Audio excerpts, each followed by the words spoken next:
A ver. Turututun, turututun. Tiri, tiri, tiri, tiri, tin, tin, tin. Tiri, tiri, tiri, tiri, tin, tin, tin. Din, din, din, din, din, din. Ya, listo, chicos. Muy bien. El tema que trabajamos el día de hoy va a ser el tema de oración simple. Oración simple. A ver, ¿quién me dice, chicos, por qué se llama oración simple? ¿Por qué se llama oración simple?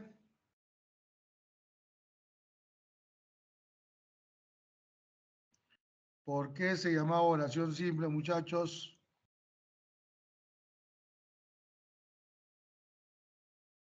Se llama oración simple porque en este caso solo vamos a encontrar un solo verbo. Encontramos un solo verbo, un solo núcleo oracional, ¿ok? Un solo verbo. Si la oración tiene dos o más verbos, ahí se llama oración compuesta. ¿Ya? Con un solo verbo, oración simple. Con dos o más verbos, oración compuesta. Y específicamente vamos a analizar nosotros la oración simple bimembre.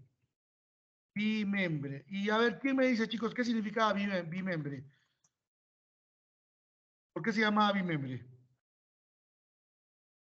Tiene Dos. relación. Porque acá había una relación entre quiénes, entre el sujeto y el predicado. Bien, entonces esas son las características del tipo de oración que vamos a analizar a partir de este momento, ¿ya? Oración simple, profe, porque tiene un solo verbo, y oración compuesta porque tenemos, y oración bimembre porque tiene sus dos elementos, sujeto y predicado. Bien, eso es.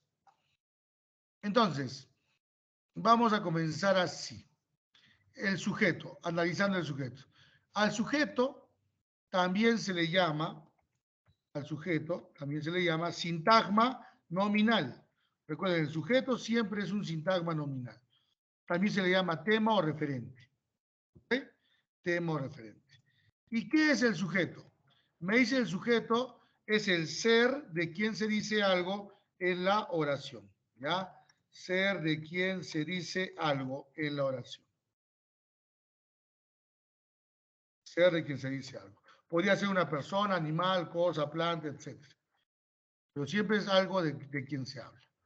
Ahora, cuando yo empiezo a analizar una oración, lo primero que tengo que hacer, chicos, es reconocer el sujeto. ¿Ya? Lo primero que tengo que hacer es reconocer el sujeto. Y para reconocer el sujeto, ¿qué voy a hacer? A ver, vamos a aplicar acá. Reconocimiento. Reconocimiento. Reconocimiento del sujeto. Paso número uno. Paso número uno. Primero, hallamos el verbo. Siempre, chicos, cuando empieza a analizar una oración, el primer paso es hallar el verbo. Tengo que fijarme muy bien cómo está ese verbo, si está en singular o si está en plural, ¿ok? Segundo paso, una vez que hemos hallado el verbo, ahí recién nosotros preguntamos. Preguntamos. ¿A quién preguntamos? Al verbo que hemos hallado, pues, ¿no? ¿Ya? Si el verbo está en singular, quiere decir que el sujeto es un solo ser. Si el verbo está en plural, quiere decir que el sujeto son varios seres. ¿Ok? Entonces, profesor, ¿cuáles son las preguntas para reconocer el sujeto? La primera pregunta sería, ¿qué? ¿Qué más el verbo? ¿Qué más el verbo? Y la segunda pregunta sería, ¿quién más el verbo? ¿Quién más el verbo? Esas son las dos preguntas que me voy a plantear, ¿ya? ¿Qué más el verbo o quién más el verbo? La respuesta a esa pregunta es el sujeto. Ahora, si el verbo está en plural, la pregunta sería ¿quiénes? ¿Quiénes más el verbo? La respuesta es el sujeto. Ahora, el sujeto, chicos, tiene sus elementos, ¿ya? Elementos del sujeto. Una vez que ya he dado el sujeto, ahora tengo que ubicar sus elementos. Elementos del sujeto. ¿Cuántos elementos vamos a encontrar en el sujeto? Vamos a encontrar 4. ¿Ya? 4 elementos del sujeto. En primer lugar, tenemos acá, vamos a tener el núcleo del sujeto. Núcleo del sujeto. Aparte del núcleo del sujeto, también tenemos el modificador directo. Aparte de tener el modificador directo, también tenemos el modificador indirecto. Y aparte del modificador indirecto, también tenemos la aposición. Esos son los elementos del sujeto, chicos, ¿ya? Núcleo del sujeto, modificador directo, modificador indirecto y aposición. El núcleo del sujeto es la palabra más importante, ¿ya? Es la palabra más importante de la palabra, del sustantivo. ¿Listo? El núcleo del sujeto. El modificador directo es la palabrita que siempre va al lado del núcleo. El modificador indirecto es el elemento que siempre se relaciona con el núcleo a través de nexos. Y la aposición es la palabra que redunda o repite lo que dice el núcleo. ¿Ok? Ahora, profe, ¿qué palabritas funcionan como núcleo del sujeto? ¿Qué palabritas? A ver, el núcleo del sujeto puede ser, en primer lugar, el sustantivo. A falta de un sustantivo, también podría ser el pronombre. Si no hay un pronombre, también podría ser un infinitivo. Recuerda que los infinitivos terminan en ar, er, ir. Esas palabras podrían funcionar como núcleo del sujeto. ¿Ya? Entonces ahí tenemos el sustantivo, tenemos el pronombre y también tenemos los infinitivos. Bien. Ahora, el modificador directo, palabras que siempre van al lado del núcleo. Siempre van al lado del núcleo. ¿Cuáles son estas palabras? Tenemos dos palabritas. Tenemos acá los determinantes, y también tenemos al adjetivo. Estas tres palabras, chicos, funcionan como modificadores directos. Siempre están al lado del núcleo. Siempre. Puede estar antes del núcleo del sujeto o pueden estar después del núcleo del sujeto. El modificador indirecto se relaciona con el núcleo a través de nexos, ¿ya? Entonces, el modificador indirecto se reconoce por el nexo, ¿ya? Modificador indirecto con nexos. Entonces, ¿cuáles son los nexos que me permiten reconocer al modificador indirecto? Acá tenemos la preposición, se reconoce por la preposición, y también lo podemos reconocer por el comparativo con, ¿ya? Por el comparativo con. Ahí está. Yo veo una preposición en el sujeto, automáticamente hay modificador directo. Yo veo el comparativo como en el sujeto, automáticamente hay modificador indirecto. Y por último tenemos la aposición. La aposición, chicos, siempre es un nombre propio. ¿Ya? La aposición siempre va a ser un nombre propio. ¿Listo? Nombre propio que va después del sustantivo, del núcleo del sujeto. Nombre propio que va después del núcleo del sujeto. Puede ser un nombre propio o una locución sustantiva, ¿ya? Pero siempre va después de la aposición. Ahora, esta aposición yo la puedo dividir en dos. La vamos a dividir en dos. Acá tenemos la aposición explicativa,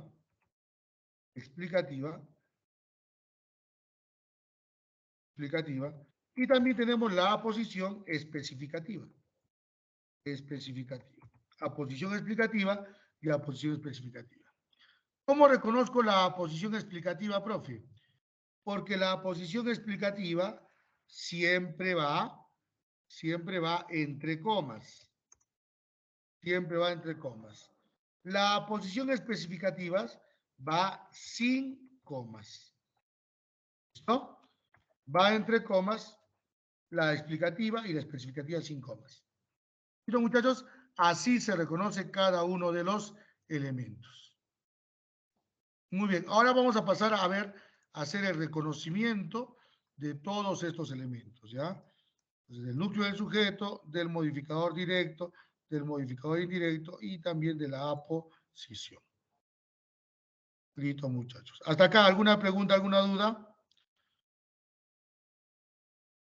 Ninguna, ¿no? Bien. Listo. Entonces vamos a ver. Voy a poner ejemplos para que podamos reconocer todo esto, ¿ya? Y podamos identificarlos. Primera oración. Vamos a separar, a ver, los espacios.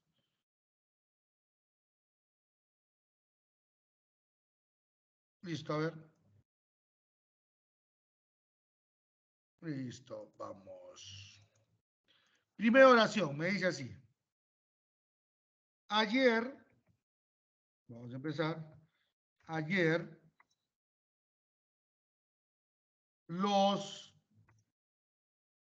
huelguistas de todas partes llegaron a Lima. Llegaron, vamos a poner, ¿ya? Puntos suspensivos. Acá está mi oración. Ayer los huelguistas de todas partes llegaron a Lima. Entonces, lo primero que voy a hacer, chicos, es ubicar el verbo. En esta oración, ¿cuál sería el verbo?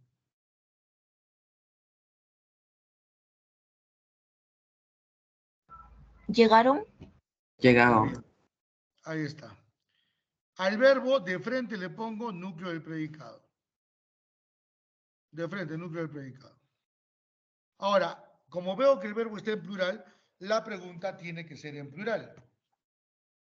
¿Ya? ¿Quiénes llegaron? ¿Quiénes llegaron, chicos? Los huelguistas. Los huelguistas.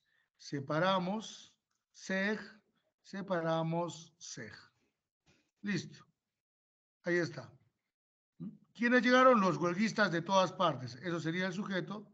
Y todo lo demás sería el predicado. Predicado.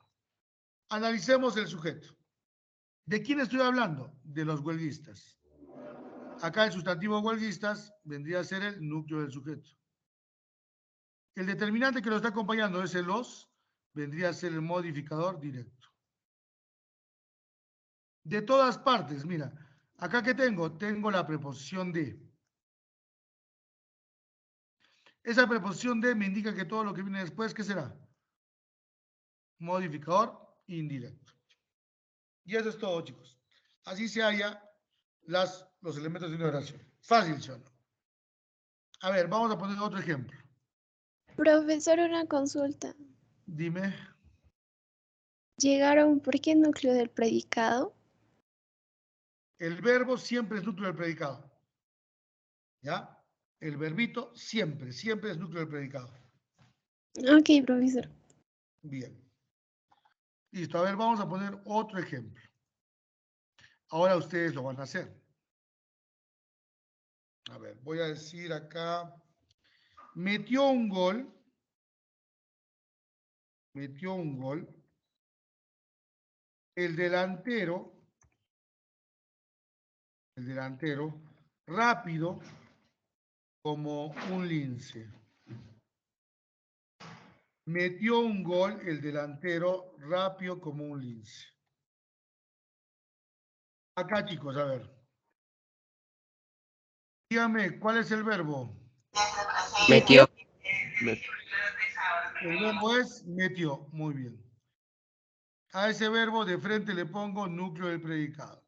Ya está. A ese verbo le hago la pregunta. ¿Quién metió un gol? El delantero. El delantero. El delantero. Entonces, bien, acá ya separamos. El delantero. ¿Quién metió el gol? El delantero rápido como una bala. Esto vendría a ser el sujeto y esto vendría a ser el predicado. Ahora, ¿de quién estoy hablando? Del delantero. Del delantero. Ese sustantivo sería el núcleo del sujeto. Este determinante, el que lo acompaña, ¿qué sería? Modificador. Muy bien, modificador directo. Rápido, mira, rápido es un adjetivo. ¿Qué función cumple?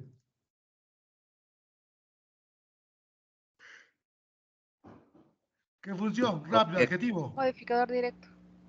Modificador directo. Todas las palabritas que van al lado del sustantivo, chicos, del núcleo, todas las palabritas siempre son modificadores directos, ¿ya? Modificador directo. Y mira, dice, rápido como un lince. ¿Este cómo qué sería? ¿Qué mensaje Modificador le- indirecto. Modificador Muy indirecto. bien. Este cómo me dice que todo lo que viene después es el modificador indirecto. Listo, ahí está, ¿eh? Así de fácil.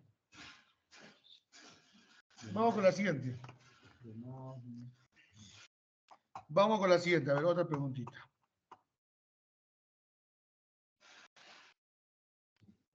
Acá voy a decir.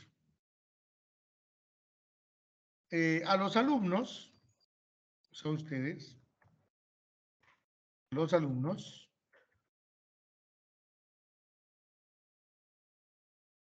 les gusta la academia Bryce de Arequipa.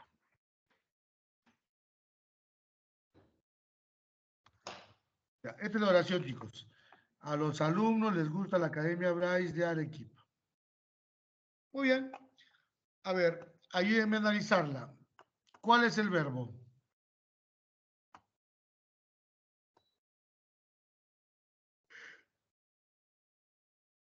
¿Cuál es el verbo? Gusta, les gusta. Gusta. Gusta, muy bien. Gusta. Perfecto. Entonces, ese gusta, chicos, sería el núcleo del predicado.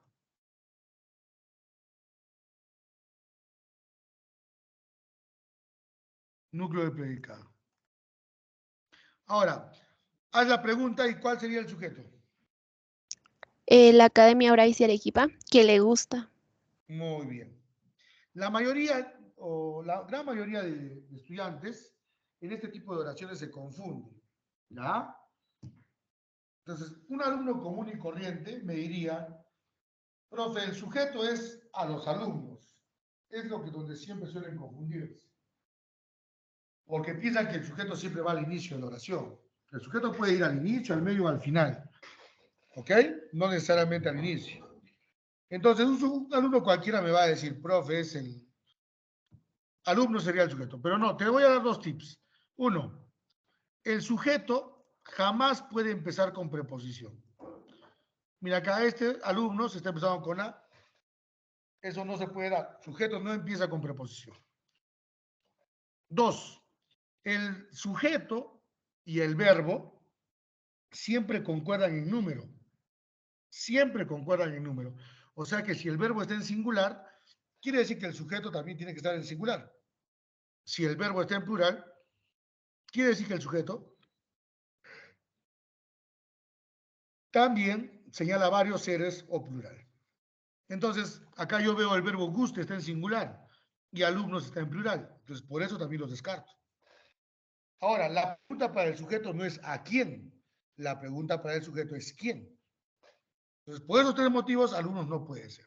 Haciendo la pregunta correcta, yo digo, ¿a quiénes les gusta la academia? ¿A quiénes les gusta a quiénes les gusta, o qué les gusta a los alumnos?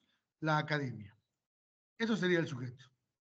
¿Qué les gusta a los alumnos? La Academia Bryce. Esto sería el sujeto, esto sería el predicado. Analizando, a ver, ¿cuál sería el núcleo del sujeto acá? ¿De qué sustantivo estoy hablando? Ahí está, ¿no? Academia sería el núcleo del sujeto. El determinante, la que está acá, ese sería el modificador directo. Bryce, ¿qué sería Bryce?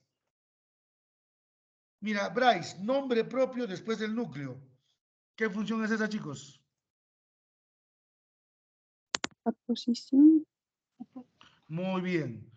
Esa sería la aposición especificativa. Aposición especificativa. Y este de Arequipa, ¿qué sería de Arequipa? Modificador indirecto.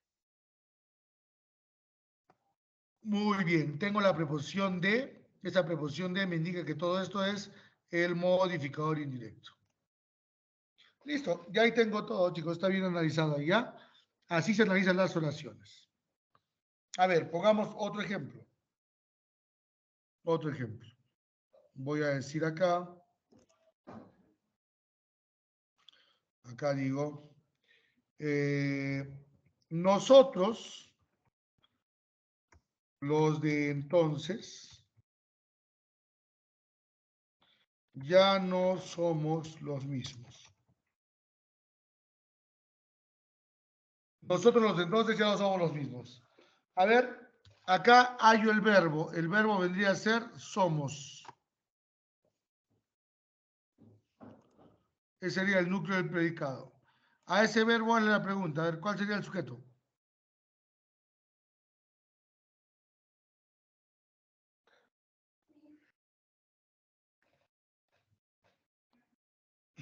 ¿Cuál sería, chicos? Los mismos. Ya. Entonces la pregunta sería, ¿quiénes ya no somos los mismos? Respuesta. Nosotros los de entonces. Eso sería el sujeto, esto sería el predicado. Donde nosotros, ¿qué sería? Es el pronombre del que estoy hablando. Pues sería el núcleo del sujeto. Claro. ¿Quiénes ya no somos los mismos? Nosotros. Sería el núcleo del sujeto. Y de ahí tenemos los de entonces. Este de los de entonces que están entre comas es lo mismo que el nosotros, ¿o no? ¿Qué vendría a ser eso? Aposición. Eso vendría a ser la aposición. ¿Y qué es? ¿Una posición explicativa o apositiva? Explicativa. Explicativa. Claro, porque está entre comas. Esta sería una posición explicativa. Va entre comas.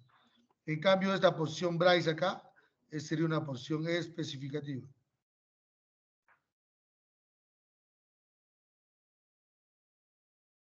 Listo, muchachos, ¿ya ven? Así se hace o así se analizan las oraciones. Un ejemplo más. A ver, vamos a poner acá para que no tengan ningún error al momento de analizar. Yo digo, por ejemplo, estudiar y trabajar es para valientes.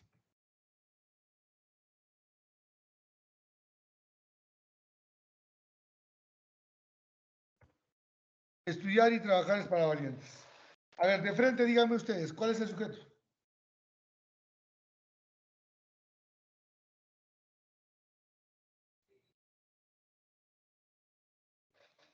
A ver, ¿cuál sería el sujeto?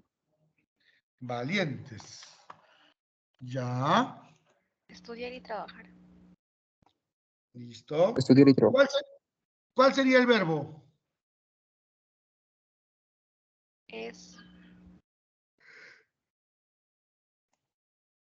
Muy bien. Ahí está el predicado. Hago la pregunta para el sujeto. ¿Qué es para valientes? Respuesta. Estudiar y trabajar. Estudiar y Muy trabajar. bien. Claro, entonces quedó sujeto, predicado.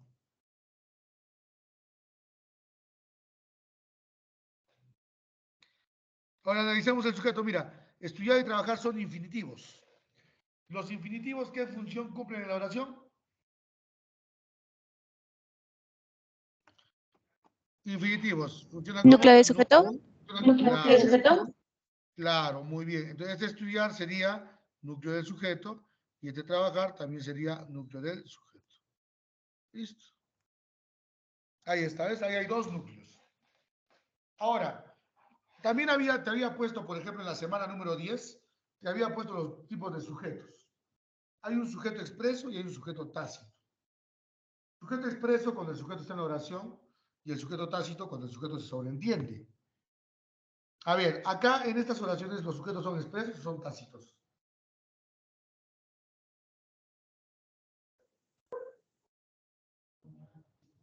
¿Qué son? ¿Expresos o tácitos? ¿Los sujetos están sobreentendidos o están en la oración? Están en la oración.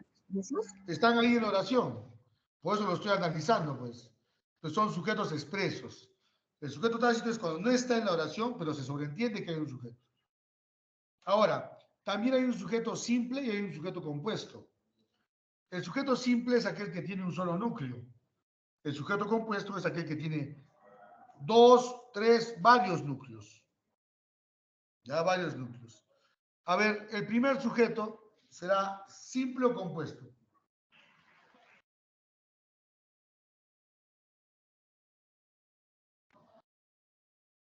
¿Qué será? ¿Simple o compuesto? Simple. Simple.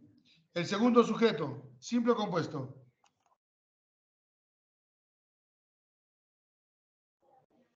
Simple. Simple. El tercer sujeto, mira, Simple. claro. El cuarto sujeto, nosotros los entonces, Simple. simple. El quinto sujeto, estudiar y trabajar, simple o compuesto. Compuesto. Puesto. Compuesto. Compuesto. Así ves. Ahora, también hay un sujeto complejo y un sujeto incomplejo. ¿Cuándo es sujeto complejo? Cuando en el sujeto encontramos núcleo más modificadores. Núcleo más modificadores. Y se llamará sujeto incomplejo cuando en el sujeto solo hay un núcleo, no hay modificadores, solo núcleo nada más, sin modificadores. A ver, el primer sujeto será complejo o incomplejo. Complejo. El segundo, También complejo. Complejo. muy bien. El tercero, Complejo. el cuarto, Incomplejo. no, pero la posición, chicos, es un modificador, por si acaso. ¿Ah? La posición es un modificador. Cuenta como modificador. Por lo tanto, sería complejo. Complejo. Complejo. Ya, y el último, complejo, Incomplejo. Incomplejo. Claro, ahí sí es incomplejo, profesor, porque solo están los núcleos. No hay modificadores. Y así, muchachos, ¿ven? Así se reconoce entonces el núcleo del sujeto, el modificador indirecto y la posición. Hasta aquí, chicos. ¿Alguna pregunta, alguna duda?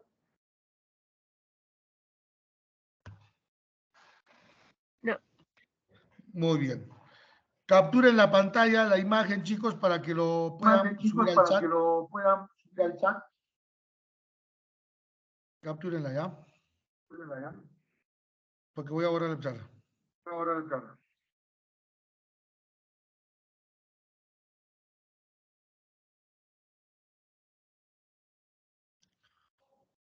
Bien. Ahora vamos a resolver algunos ejercicios. Borramos.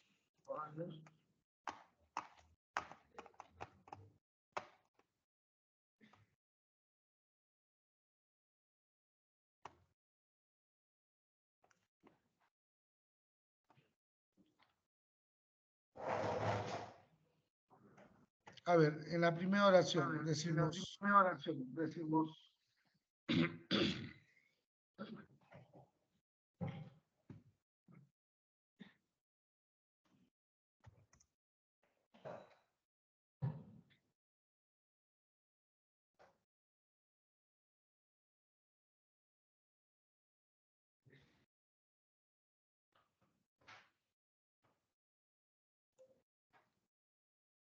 De los árboles.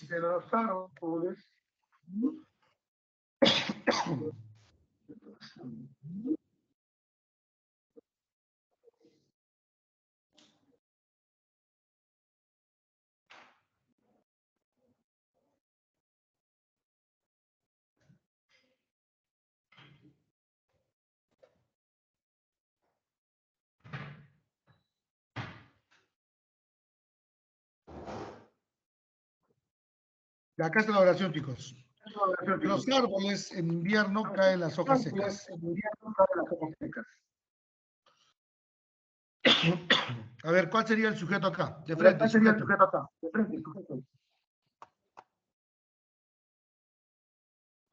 De los árboles en invierno caen las hojas secas. Ya, ¿cuál sería el sujeto? Caen. ¿Qué cae? ¿Qué cosa cae? Las hojas secas de los árboles. Hojas. ¿Listo? Hojas. ¿Hojas? Entonces, a ver, hallamos el verbo. El verbo es caen. Ahí está mi verbito. A ver, entonces, como veo, el verbo está en plural. De frente le pongo núcleo del predicado al verbo. Como el verbo está en plural, la pregunta tiene que ser en plural. ¿Quiénes caen en invierno? Respuesta.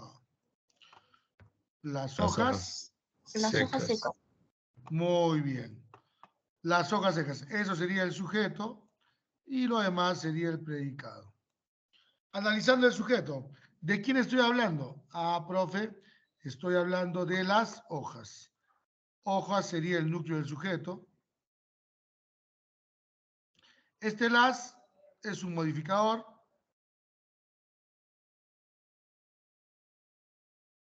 Directo. Muy bien. ¿Y secas qué sería? También modificador directo. También modificador directo porque es un adjetivo. Bien, así de fácil, ¿ves? Todo es sencillo ahí. A ver, pongamos otro ejemplo. A ver.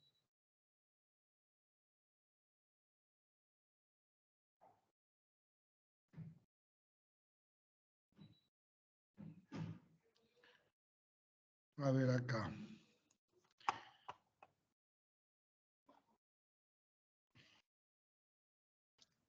Erupcionará. Vamos a ver. Erupcionará.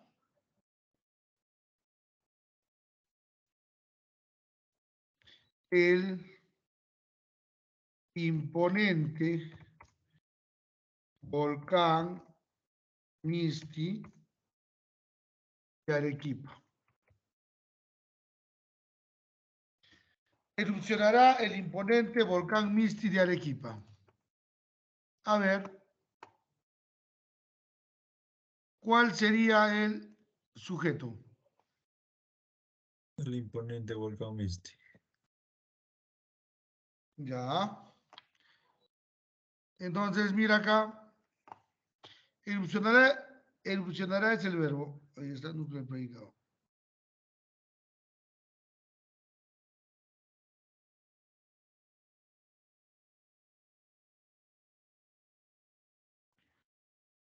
Ahora acá voy a hacer la pregunta. ¿Quién erupcionará, chicos? El imponente volcán Misti de Arequipa. El imponente volcán Misti de Muy bien. Arequipa. El imponente volcán Misti de Arequipa. Esto vendría a ser el sujeto, esto vendría a ser el predicado. ¿De quién estoy hablando? Del volcán. Volcán sería el núcleo del sujeto. Él es un determinante. ¿Qué sería? Ah, profe, eso sería el modificador directo. Directo. Este imponente es el adjetivo. ¿Qué función cumpliría imponente? Directo. Modificador directo. Modificador directo. Misti, ¿qué vendría a ser Misti? Apositiva y Apositiva. Claro, un nombre propio que va después del núcleo, eso vendría a ser una aposición. Bien, así de fácil, ¿ves? Y esta posición, chicos, ¿qué sería? ¿Explicativa o especificativa? especificativa. Claro, especificativa porque no tiene comas. ¿Y este de Arequipa qué sería? Modificador indirecto. Modificador indirecto. Muy bien, como acá tengo la preposición de, esa preposición de me dice que todo lo que viene después es el modificador indirecto. Listo, muchachos, ¿ves? Así de fácil. Eso es lo que se analiza en una oración. A ver, a ver, a ver, a ver. Vamos a poner una platiquita. Un ratito, a ver. No estoy escribiendo las oraciones acá, nada. ¿Dónde estás? ¿Dónde estás?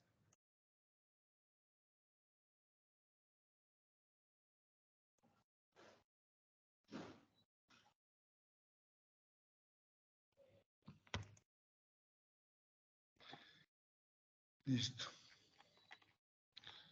Vamos a analizar estas oraciones. ¿Ya?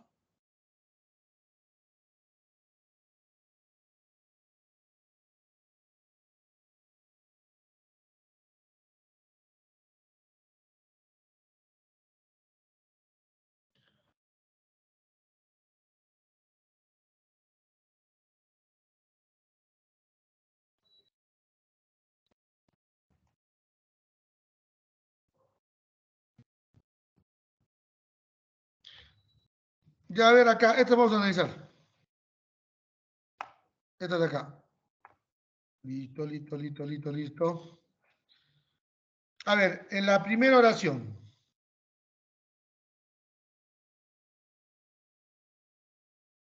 Alejandro quería hablar con ella. Hasta solo esa. Alejandro quería hablar con ella.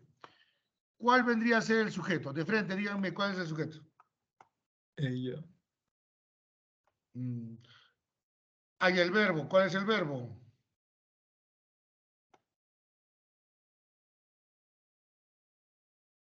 Quería. Quería. Ya, muy bien. Ahora haz la pregunta, pues. ¿Quién quería hablar con ella? Alejandro. Alejandro. Ya, pues eso sería el sujeto entonces. En la B, Amalia es una vieja amiga de la familia. ¿Cuál sería el sujeto? Amalia. Amalia. Claro. ¿Quién es una vieja amiga de la familia? Amalia.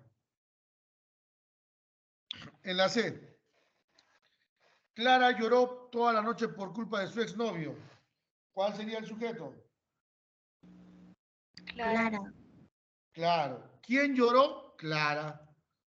Solo eso. Mamá cuenta un cuento y papá toca la guitarra.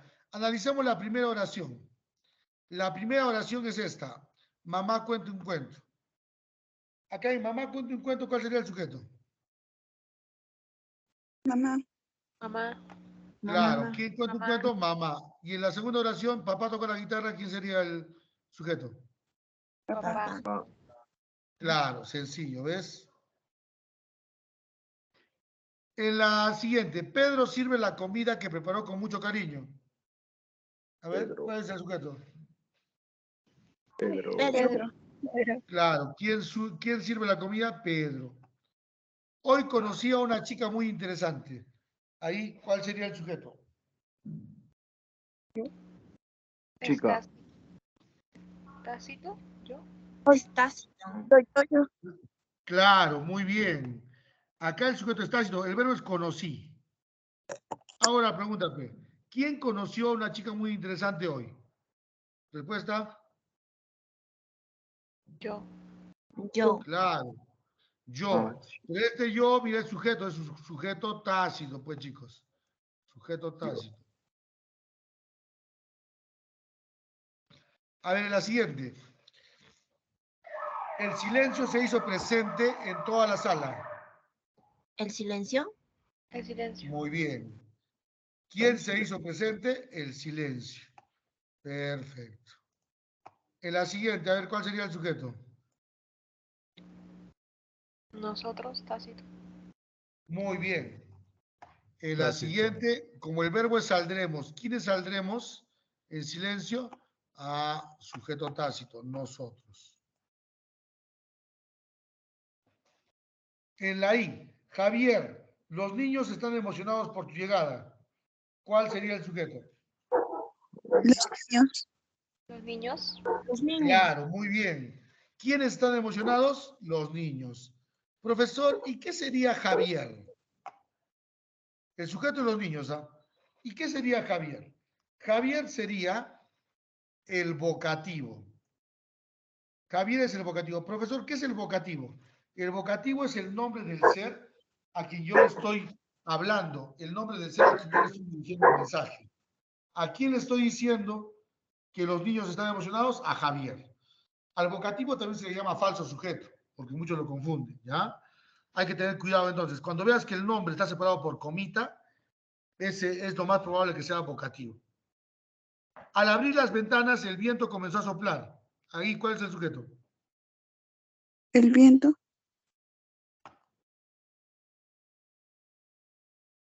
Si el verbo es comenzó a soplar, entonces, ¿quién comenzó a soplar? El viento.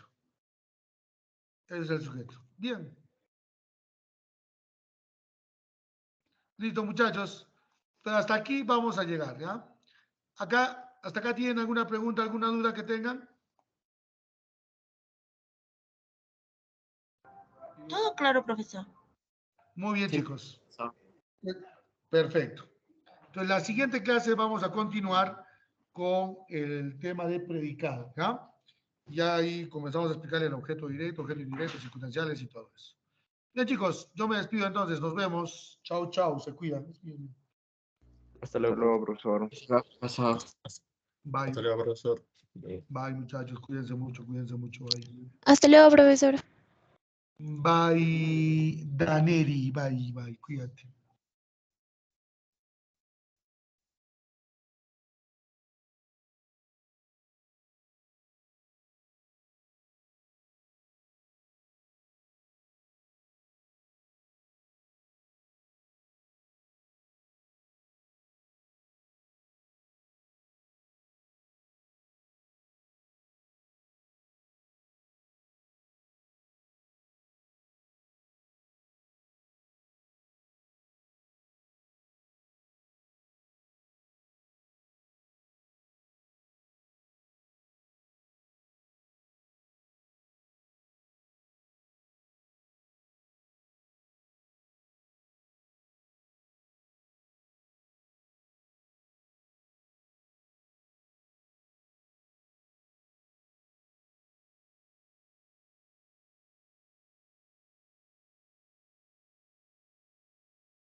Hola chicos, hola, ¿me escuchan?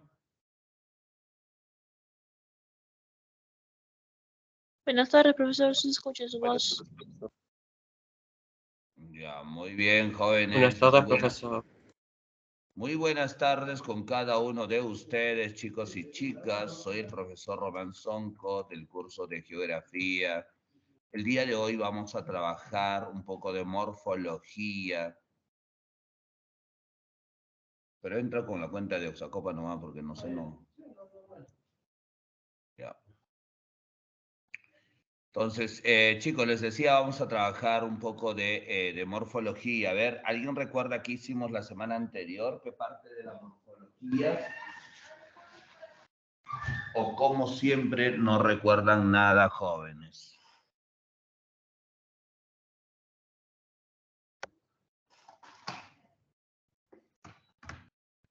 Hablen, hablen.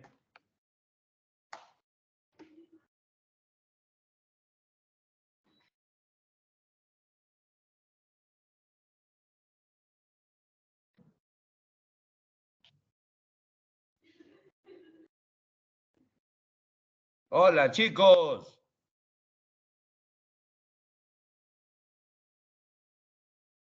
Buenas tardes, profesor. Buenas tardes. Pregunté qué habíamos trabajado.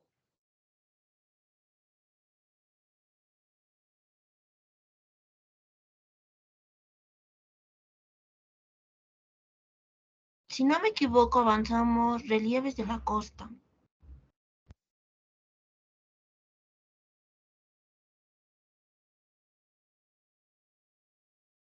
Ok.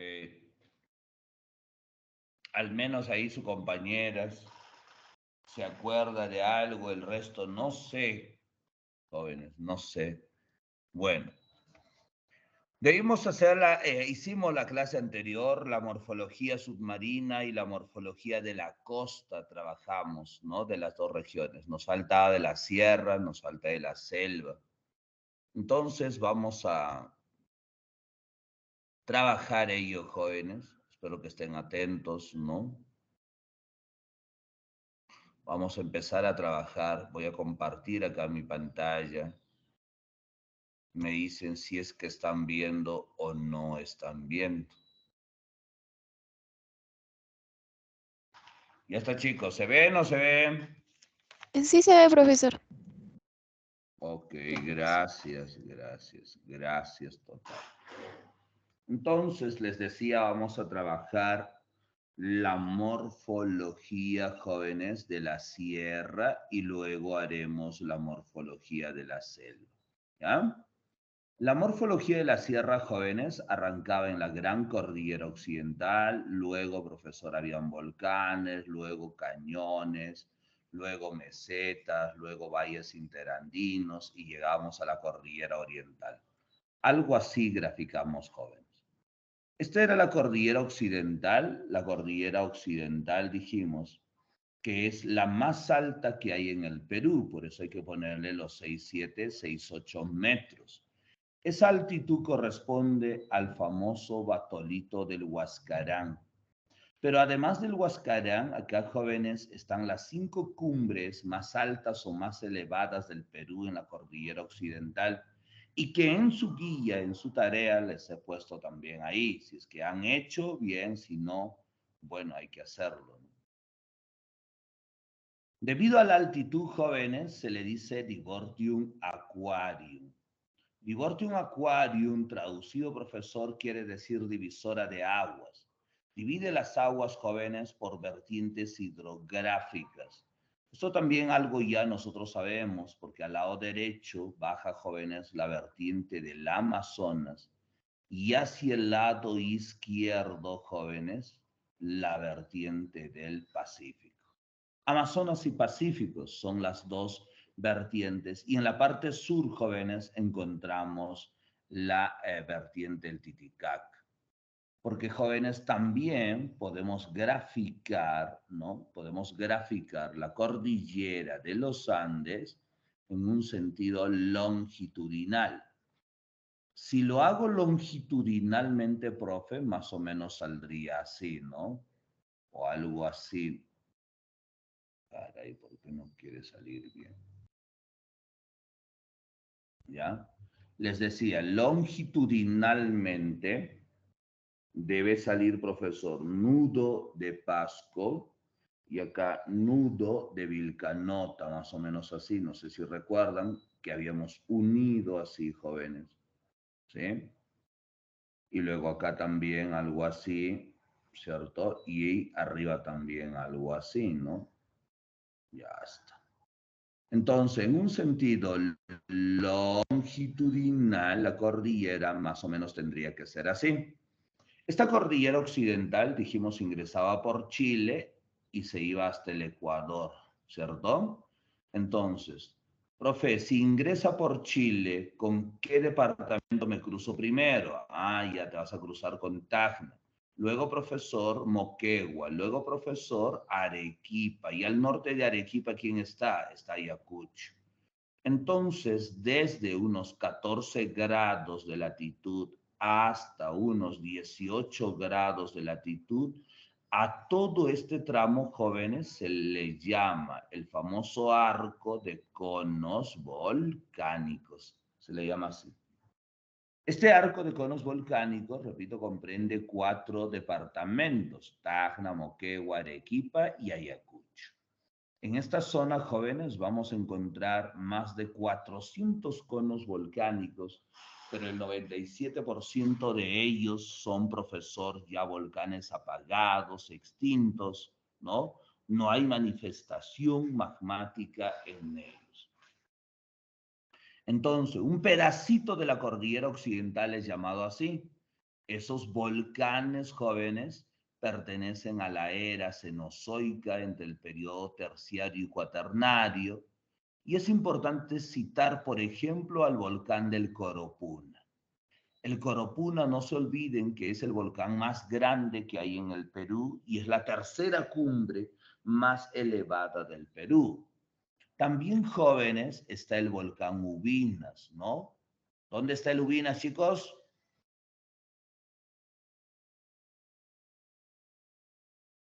Moquegua. El volcán Sabancaya. ¿Dónde está el Sabancaya?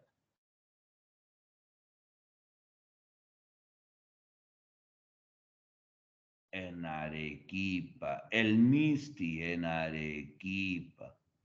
Estos son algunos de los volcanes activos. Si a mí me dicen cuál es el volcán más activo, hablo del Ubinas, segundo el Sabancaya, tercero el Misti.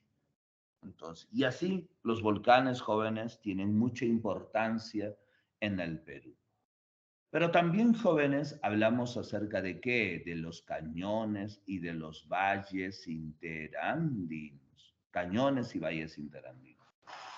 Cuando yo digo un cañón, significa que está formado por un río. Cuando digo valle, también está formado por un río, ¿ya? Por eso se dice erosión, profesor, fluvial. Ah, ya, erosión fluvial es el río. Profe, el valle, igual le ponemos erosión, profesor, fluvial. Ah, ya sabes a qué se refiere la erosión fluvial. ¿Entendido? Muy bien. Entonces, ambos, cañón y valle, están formados por los ríos. La mayoría de ellos son ríos de la vertiente del Amazonas. ¿Ya? Ahora, ¿qué más es importante? Los cañones, jóvenes, son mucho más profundos que los valles. Siempre un cañón tiene mayor profundidad. Y las laderas, o sea, mira, los flancos, si deseas así, del cañón, siempre son empinados, ¿no? Son muy rectos. Entonces, eso dificulta que algún tipo de actividad nosotros podamos hacer ahí. Entonces, los cañones se convierten en atractivos turísticos. Mientras que un valle, mira, no es tan profundo y las laderas, los flancos del valle, como es en forma de V, jóvenes, son mucho más abiertos, son mucho más extensos.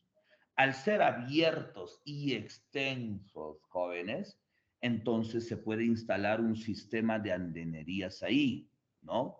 Podemos hacer andenes ahí, ¿cierto? Y todo valle, también no te olvides que está formado de material aluvial. Esto ya lo vimos, que el material aluvial era bueno, profesor, porque permitía suelos fértiles y entonces en suelos fértiles, ¿qué puedo hacer? En suelos fértiles no te olvides que puedes hacer agricultura. Entonces, la principal actividad de los valles interandinos es la actividad agrícola. En la lista que te dejé de tu tarea, desde el Valle del Bantaro hasta el Valle de Huanta, ahí, por ejemplo, decía el Urubamba, ¿no? Se dice Urubamba, Vilcanota, Vilcanota, Urubamba. ¿Por qué es importante? Es importante porque es el valle de mayor producción agrícola de la sierra. O el Valle del Mantaro es importante porque es el más extenso de la sierra peruana. ¿Ven? Entonces, ahí radica la importancia. Si bien es cierto, chicos, la agricultura es la principal actividad económica, pero además también de ello, la ganadería es una actividad complementaria en los valles interandinos. Por eso a la persona que se dedica al desarrollo de ambas actividades, me refiero a la agricultura y ganadería, se le dice productor agropecuario. ¿Ya? Ahora, alguien dirá, profe, ¿y si quiero hacer solo ganadería? Ya, si quieres hacer solo ganadería, te debes de ir ¿dónde? A las mesetas. ¿Ya? Estas mesetas, jóvenes, también son considerados o llamados altiplanos, se les dice. ¿Ya? Meseta o altiplano. Porque, jóvenes, toda meseta está por encima de los 3.800 metros sobre el nivel del mar. Entonces, están en zonas de altitud, de ahí viene el nombre de altiplano, porque además de estar en la altitud, tienen un relieve plano ligeramente ondulado. A esas altitudes el clima arrecia y muy pocas cosas se pueden hacer o desarrollan con éxito. Por ejemplo, el lichu, el pajonal o los pastos naturales es lo que abunda. Por lo tanto, esos pastos naturales van a ser el sustento ¿de quién? De la ganadería. Entonces, las zonas ganaderas por excelencia en el Perú son las mesetas. ¿Pero qué tipo de ganado, profesor? Sobre todo ganado auquénido, ¿no? O de camélidos sudamericanos, que así se conoce a la llama, la alpaca, la vicuña, el guanaco, ¿no? En una ganadería de vacunos, ovinos, abunda en mayor cantidad en los mismos valles interandinos. ¿Listo, chicos? Y ahí en su tarea les he colocado, jóvenes, mesetas, desde la meseta del Collao hasta la meseta de Pampas Galeras, si no me equivoco.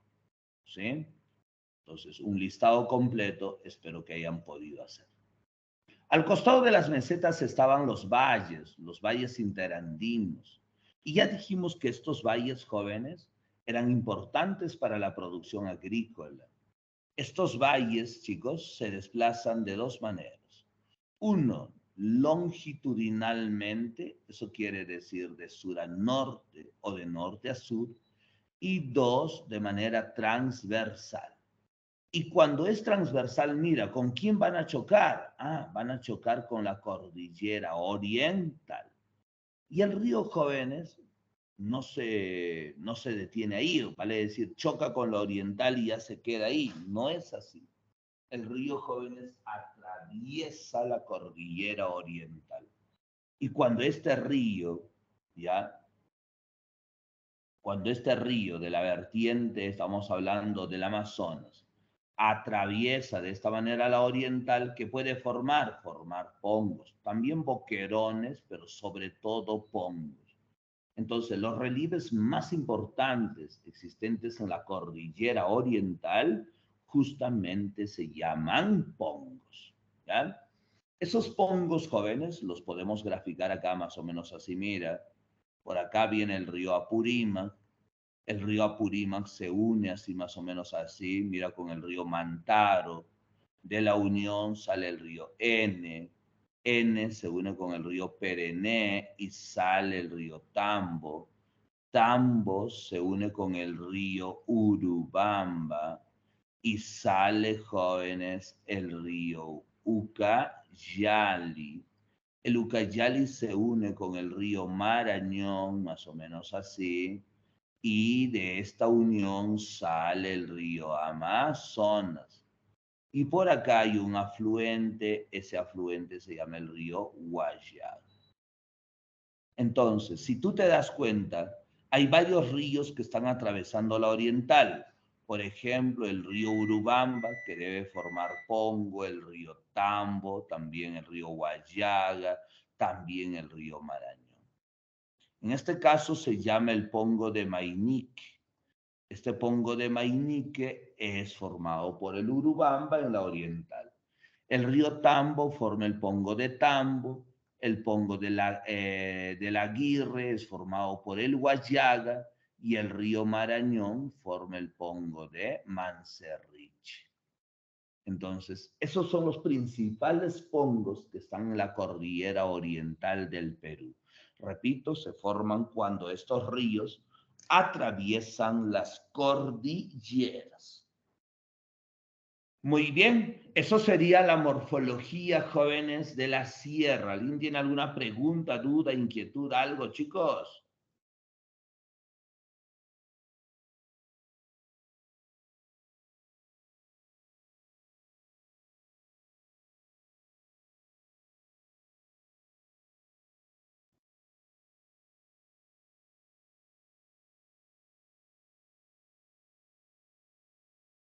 Hola, chicos, ¿están ahí? Sí, profesor. ¿Preguntas, dudas, inquietudes, algo? ¿Ninguno? Profesor. Ninguna. Ya está. Ya que no hay ninguna pregunta, y eso es muy bueno, de la sierra vamos a pasar a la selva para que luego ustedes hagan la práctica que está en la guía. Entonces, chicos, ahora vamos a plantear, jóvenes, la morfología de la selva. ¿Ya?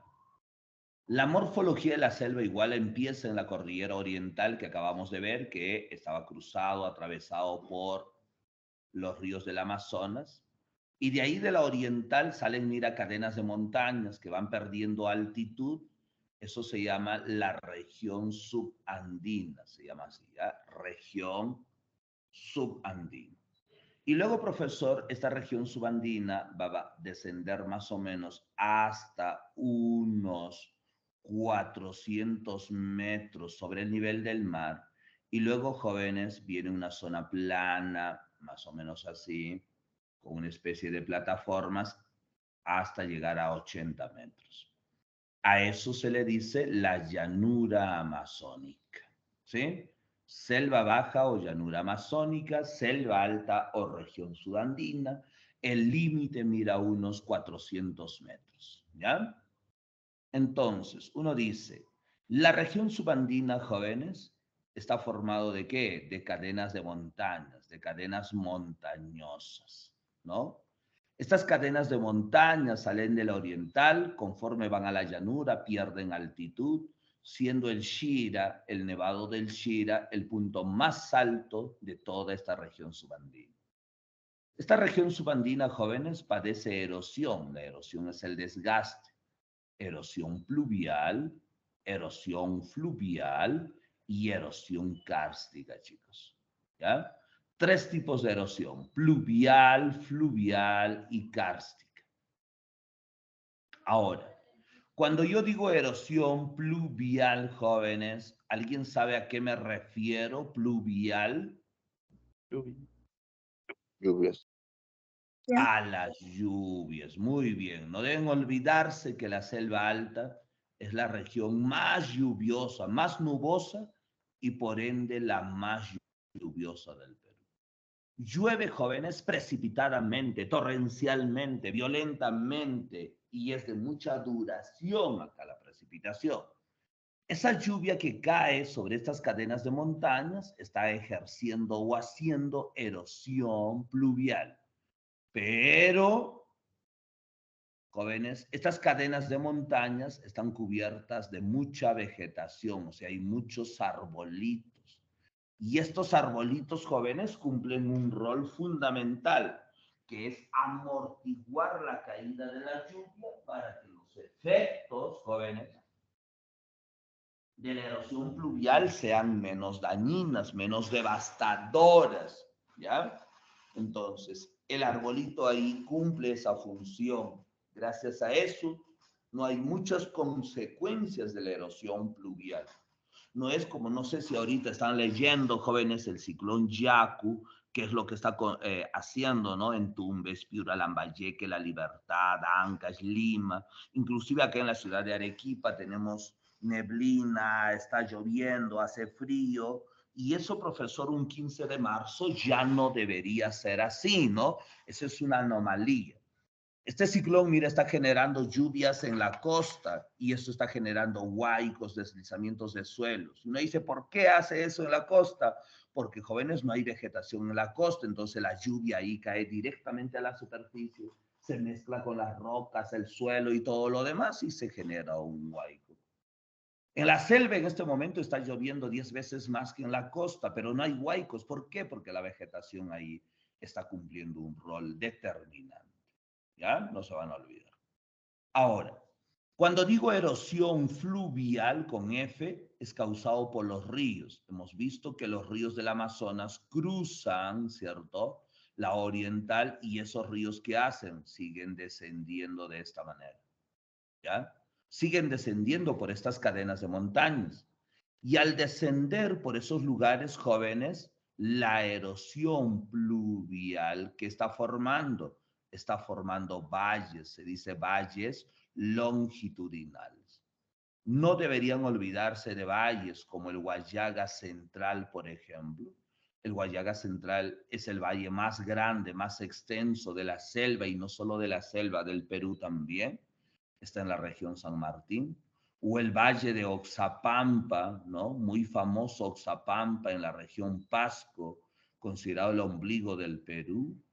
Jóvenes, o el valle de Chanchamayo, ¿no? Chanchamayo, jóvenes, en la región Junín, es el principal productor cafetalero del Perú. O el valle, jóvenes, de Quillabamba, no sé si alguna vez han escuchado de Quillabamba en la región Cusco. Este valle, jóvenes, es el valle más lluvioso de todo el Perú, ¿no? Cusco es el departamento con mayor cantidad de lluvias. Y así hay una serie, jóvenes, de valles, y estos valles, jóvenes, son importantes productores hoy en día, son considerados los valles de suelos más fértiles, más productivos ahí, ¿ya? Entonces, hoy tienen productos de exportación como el café, el cacao, los frutales que salen de ahí masivamente, ¿no? Entonces, todos esos valles son producto, repito, de la erosión, jóvenes, fluvial. Pero también hay erosión kárstica, ¿vale? Es decir, el agua de la lluvia o del río, ¿qué va a hacer? Va a pasar al subsuelo. Y cuando pasa al subsuelo, ese agua subterránea va corroyendo, jóvenes, el subsuelo y formando. ¿Qué va a formar esto, profe? Va a formar cavernas, va a formar grutas, cuevas, se dice también, ¿ya? Estas cavernas, grutas o cuevas, jóvenes, ahí en la guía les he puesto, por ejemplo, Huagapo. La cueva de Huagapo en Tarma, en Junín, es considerada la más profunda que hay en el Perú y en América del Sur, ¿no? Es muy visitada, ¿no? Por los espeleólogos, los turistas en general, ingresan a las cuevas para ver qué es lo que hay, por qué se ha formado, porque en esas cuevas hay estalactitas, estalagmitas, estalagnatos, cosas de ese tipo, ¿ya? Entonces, no te olvides que acabo de hablar de quién, de la región subandina, ¿ya? O la selva alta, no te olvides, son esas cadenas de montañas. Ahora, esas cadenas de montañas van a llegar, jóvenes, hasta los 400 metros, acabamos de decir. Y después de los 400 metros, profe, ¿qué hay, no? Ah, después de los 400 metros viene, mira, la llanura amazónica o la selva baja. Por ahí también, joven Bulpín, están pasando. ¿Quién? Los ríos, pues, ¿no? Los ríos que vienen de la selva alta y siguen bajando ahí. Y el río, joven Bulpín, debe llegar hasta ¿dónde? Debe llegar hasta los 80 metros. Y cuando va descendiendo así, va formando una especie de escalinatas, de plataformas, de terrazas, de graditas, si deseas así. Se dicen plataformas, profesor, amazónicas o plataformas, ¿no? Selváticas, como quieras. Entonces, la primera de ellas se llama así, filos. La segunda le decimos altos. A la tercera les decimos las restingas. Y a la cuarta le decimos las tahuampas. ¿Ya? Entonces, cuando yo te pregunte cuántas plataformas o terrazas hay en la selva baja, tú me dices 4, profesor. Si quiero ir de abajo hacia arriba, digo tahuampas. La tagua, jóvenes, es una palmera que abunda en la parte sur de Loreto, entonces de ahí viene el nombre de tahuampas. En algunos lugares abunda el aguaje, entonces se les dice aguajales, se les dice seticales, se les dice ponales. Y así pueden ir cambiando el nombre de estos lugares. Pero lo que no va a cambiar es la característica morfológica. ¿Cuál es esa característica? Que son zonas, jóvenes, que están inundadas durante todo el año, ¿ya? Una tahuamba, no te vas a olvidar, está inundado, profesor, durante todo el año, ¿ya? Ahora, te pregunto, ¿el poblador de la selva podrá habitar las tahuampas, sí o no? ¿Qué dicen? No. No. No. Listo, son zonas no habitables, perfecto. No son habitables, jóvenes, porque evidentemente están inundadas, ahí no se puede construir casa, vivienda, nada, ¿no? ¿Podría el hombre descender y hacer a lo mejor pesca? ¿Podría hacer piscicultura? Pero ¿qué resulta? Resulta, jóvenes, que estos espacios son considerados refugios de la fauna silvestre.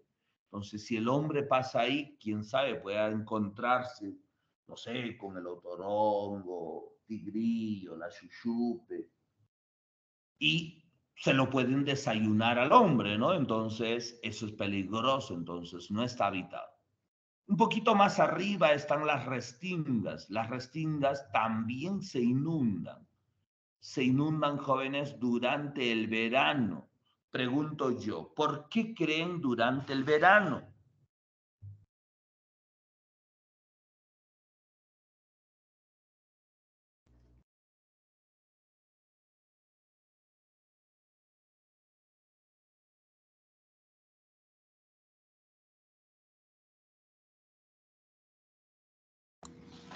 Porque, ¡Hey, hola! porque se inunda en el verano. Así es. Porque en el verano, como que el sol evapora más rápido y el agua pues, habrá, y el agua se evapora, tiene, a llover más seguido y se puede inundar, este, más que Muy nada, bien. ¿no? Porque en el verano, jóvenes, tenemos mayores precipitaciones. Llueve, profesor, en todo el Perú, ¿no? Y en la selva alta en particular. Entonces, todo ese agüita de la selva alta, profesor, ¿qué hace? Baja, pues desciende, te he dicho, ¿no? Llena la tahuampa. Una vez que llena la tahuampa, sigue subiendo y llena la restinga. Entonces, durante el verano, estas zonas son inundadas. Pero a pesar de ser inundadas, jóvenes, son habitadas por el hombre. El hombre puede realizar múltiples actividades acá. Y es más, el hombre, jóvenes, busca que estas zonas se inunden intencionalmente. Si no entiendes, a propósito, ¿no? Entonces el poblador de la selva festeja cada vez que se inunda estos espacios. ¿Ya? A ver, un ratito, chicos, por favor, el cargador de la PC, no sé dónde está. ¡Marco!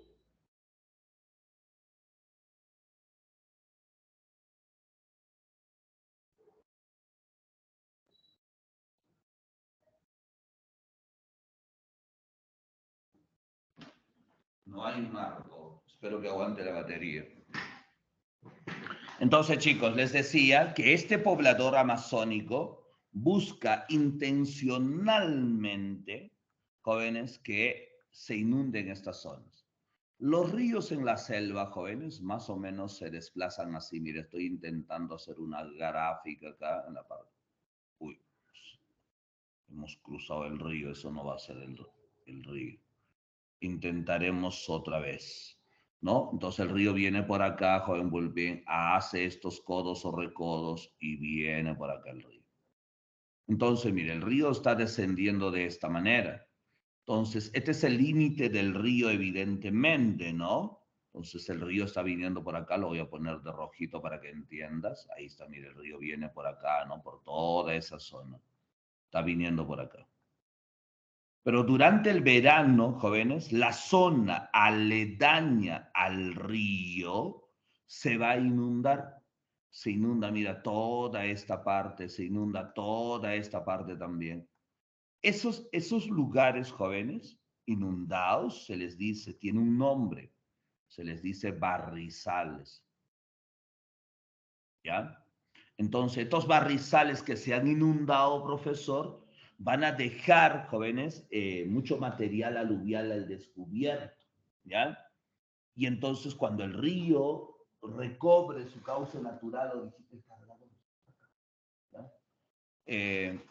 Regrese a su cauce normal o natural, jóvenes, ¿qué es lo que va a suceder? Va a suceder que, como están llenos de materiales aluviales, van a quedar abonados naturalmente. Y el poblador que está en las restingas va a festejar porque inmediatamente pasa la inundación y el pata va a sembrar ahí. Va a hacer agricultura estacional o agricultura temporal, se puede hacer ahí. Entonces son zonas muy aprovechadas, jóvenes, ¿ya? Entonces vive acá el poblador, ojo, las viviendas son solamente a partir de un segundo piso, ¿no?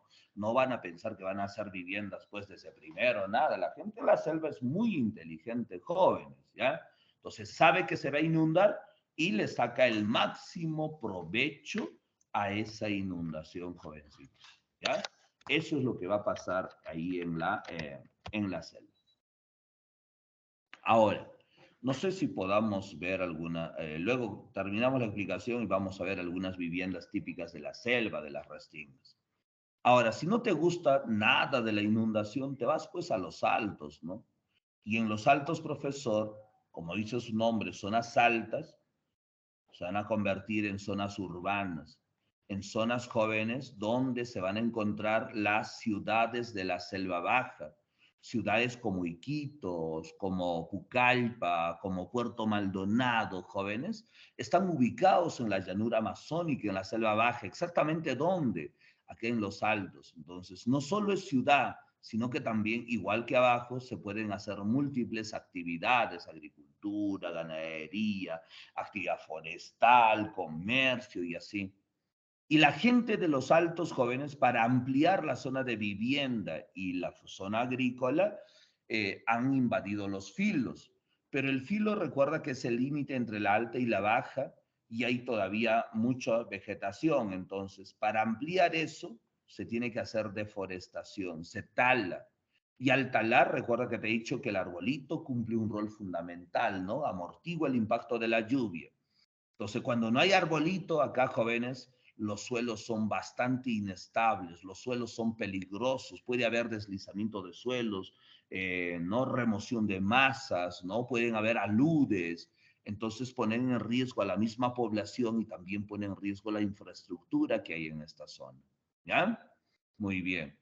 Ahora, recuerda que te he dicho, miren, este gráfico que he hecho del río, cuando el río se desborda, formaban los barrizales. Pero el río también, joven Bulbín, mira, forma recodos o codos, ¿cierto? O curvas, si deseas así. Esos recodos, jóvenes, se conoce con el nombre de meandros. Ya se le llama así, meandros. Entonces, todos estos recodos o codos se llaman meandros y solo se desplaza así en la selva baja, ya solo en la selva baja. No se produce de otra manera en otra región, jóvenes, ya solo en la selva baja, solo en la llanura amazónica.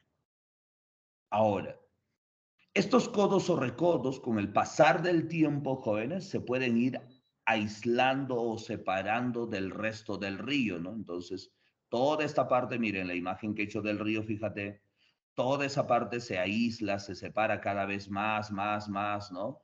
Entonces, mira, ¿qué va a pasar? Se va a formar una laguna en forma de media luna, ¿no? Una laguna, jóvenes, se dice también lago de herradura. Estas lagunas en forma de media luna en la selva reciben el nombre de cochas. También se les dice tipishcas, también se les llama así, ¿ya?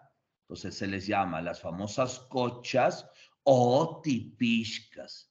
Y son muy utilizados como zonas de esparcimiento, como zonas de recreación, como zonas para la piscicultura. Pregunto, chicos, ¿qué es la piscicultura? ¿Alguien sabe de casualidad? Los criaderos de peces, ¿no? Muy bien, la crianza de peces, ¿no? De manera controlada, ¿cierto? Entonces, eso es importante, ¿ya? Ahora, jovencillos, les decía, mira, vamos a ver acá una imagen para que se den cuenta de cómo funciona las viviendas aquí en la selva, mira. Entonces, si ustedes ven esta imagen, ¿no? Que he abierto al costado, mira, dense cuenta que en las restingas que se inundaban solo en el verano, ustedes no sé si pueden notar, todavía mira hay cierta inundación ahí, ¿no? El agüita todavía está debajo, pero la casita, mira, está como en una plataforma por encima, ¿no? Por encima, jóvenes, del nivel del agua. Entonces es como segundo piso. Entonces, cuando veas viviendas de este tipo, como lo que estás viendo, joven, vuelven, entonces esas áreas se llaman las restingas, ¿ya? Eso se llaman restingas, lo que te decía justamente. Ahora, mira, acá también hay otro, ¿no? Mira acá, esta vivienda también, mira, ¿ves? Segundo piso y arriba del segundo piso está la gente. Ese es clásico, jóvenes, de la selva, de la selva baja, de las restingas, de las áreas inundadas, ¿ya? Pero si te digo, a ver, mira, la ciudad de Iquitos, vamos a poner acá. Ciudad de Iquitos. Te vas a dar cuenta que la ciudad de Iquitos, mira, es bastante diferente, ¿no? Entonces, tú miras esta imagen que está al costado, pequeña nomás, no la puedo ampliar, no sé por qué. Tendremos que entrar ahí mismo para ampliar un poco. Entonces, mire, ahí ves, es el río que ves acá al costado, ahí, ese río, profesor, es el río Amazonas. Y mira, ahí está toda la ciudad, plaza, casas, casonas, todo, edificios, ¿no? Entonces, no vas a pensar que esto es la inundación, ese es el río. Y entonces, esos son los altos. En esos altos se desarrollan ciudades así como Iquitos, como estás viendo ahí. Difícilmente se van a inundar, a no ser, pues, no sé, que haya diluvio universal, una cosa así, ¿no? Pero así normalmente va a ser. ¿Listo, jovencillos? Muy bien. Esa es la clase, la teoría del día de hoy. Ahora ustedes tienen que trabajar, jóvenes, la práctica. Hay una práctica de morfología de todo ese tema. Así que pónganse a trabajar, jóvenes, y les voy a preguntar qué es lo que han marcado, ¿ya? Rápido. ¿Alguna pregunta?